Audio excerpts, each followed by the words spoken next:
So when, if ever, does public interest trump matters of national security? The docking of the Russian Lady R cargo vessel in Simonstown in December has raised questions around that, but it appears the answers will not be coming, at least at a public level.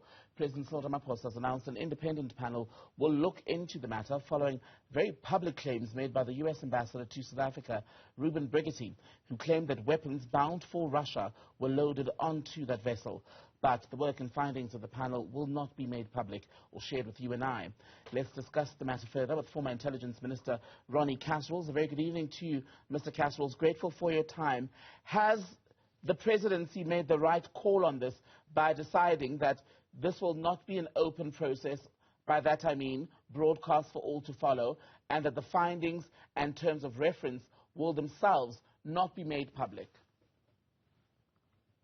Yes, well, to a point. And I hate to disappoint a number of viewers and the media, that the one thing is that I can't see actually why the presidency should even go for an inquiry.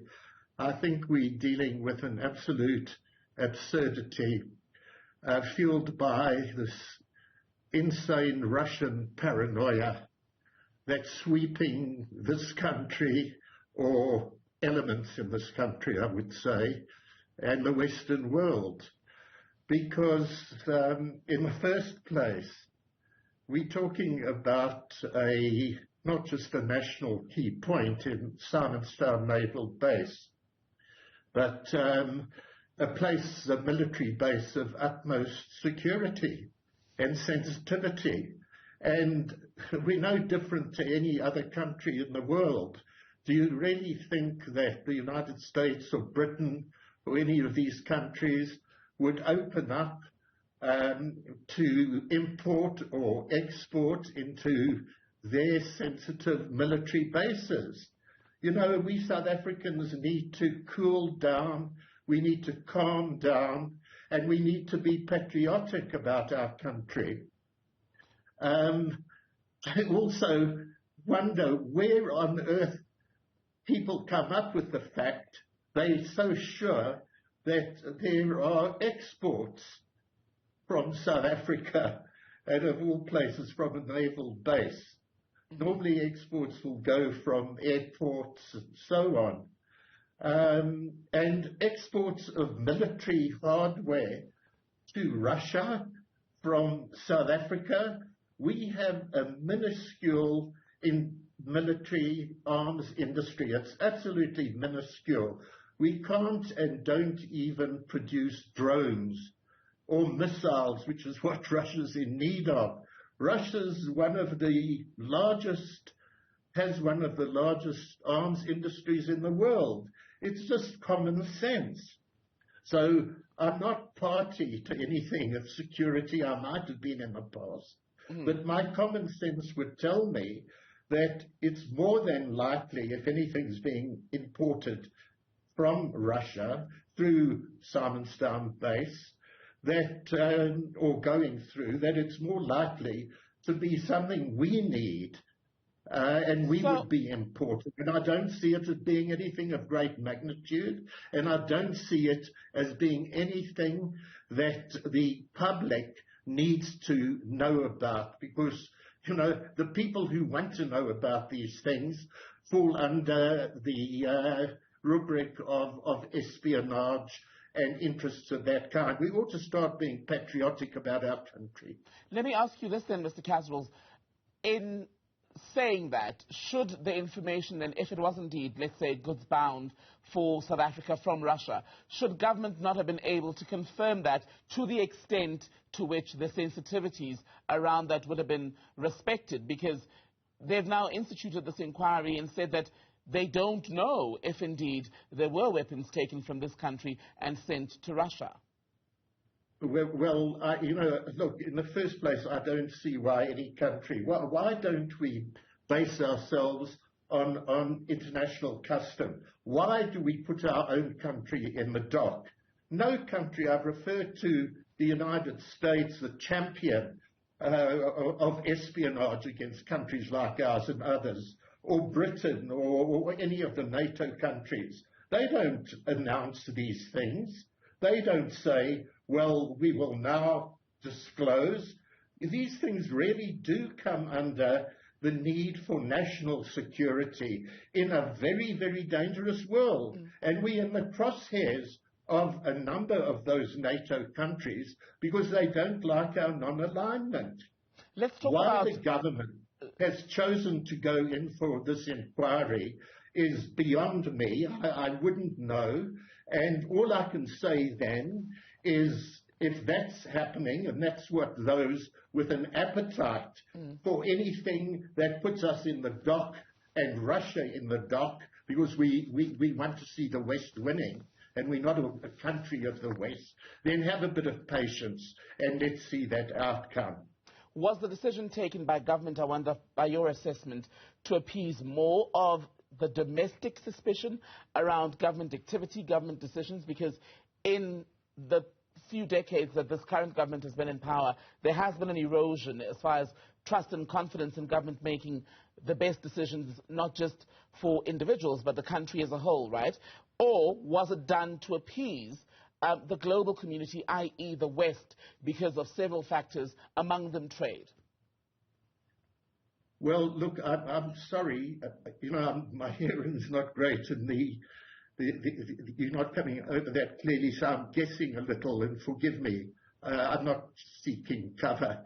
But what I thought was, why should we, if I'm right, and you can correct me, why should we come up with any form of clarification and allow ourselves to be pushed into a position where we seem to be in the wrong? The American ambassador in this country, who came out in a raving state over the Lady R, has been put in his place by his own Secretary of State, Mr. Antony Blinken, who said that the man had gone rogue. So why should we go rogue over this issue? I'm not defending the government over everything that it does, but I happen to come from a security background. I happen to be a person who at times have criticized the government in terms of Jacob Zuma's security bill, in terms of the media, if you remember. So I'm not just blindly defending, but when it comes to real security of the nature of a foreign ship coming into a naval base, then I say to our people, what on earth has it got in relation to public interest? It's something that we need to respect and not go haywire and rogue and maverick like the American ambassador has gone. So I really would ask people to calm down and to be very vigilant about being railroaded into this Russian phobia, as though Russia is the new Nazi country and Putin is a new Hitler. This has gone out of hand, and our media, and especially some of the online media, are very responsible for creating this kind of paranoia. We're a country that wants to see a negotiated peace settlement in relation to the conflict in Ukraine, between Russia and Ukraine. So my previous question to you, sir, was whether you think government then, in instituting this panel investigation, if the aim was to appease or allay more domestic fears or international ones. But I want to add to that and ask you what you think is going on here exactly. Yes, look, thank you. Look, it's a good question, and I wouldn't know. Perhaps the President feels that he wants to allay fears internationally. He's got to be the judge of that. He knows the extent behind the scenes to which the members of the international community might be leaning on him. But I think that we must be very cool and calm in this situation and not allow them to pressurize us, because it's needless, it's unnecessary. We are a law-abiding country. We can hold our heads high, and we're showing through our non-alignment that we don't want to see this dreadful carnage continuing. because we're not standing by NATO, who pumps more and more weaponry of a most disastrous magnitude into the Ukraine to perpetuate the conflict. Lastly, do you think the allegations by the American ambassador then, what do you think that was all about? Was it an attempt to pile Western pressure on South Africa to basically move away from the non-aligned position that it says it holds? Yes, I think you've hit the nail on the head. If you're asking me as a question, but my answer is your inferences are correct. Of course, these are the bullies and the warmongers of the world.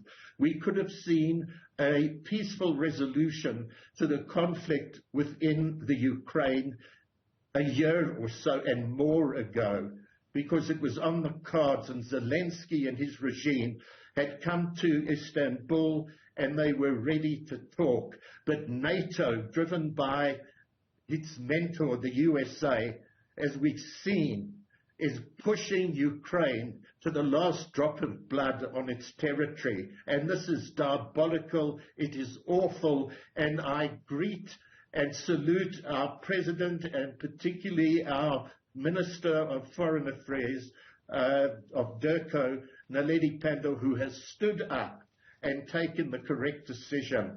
And I think this time, as someone who at times criticizes the government, I think that they have acted absolutely outstanding in this respect, standing up with other African states and sending out the right signals internationally. Bravo to our country and our government. Former Intelligence Minister Ronnie Kasrils, good to speak to you tonight, sir. Thank you for your time.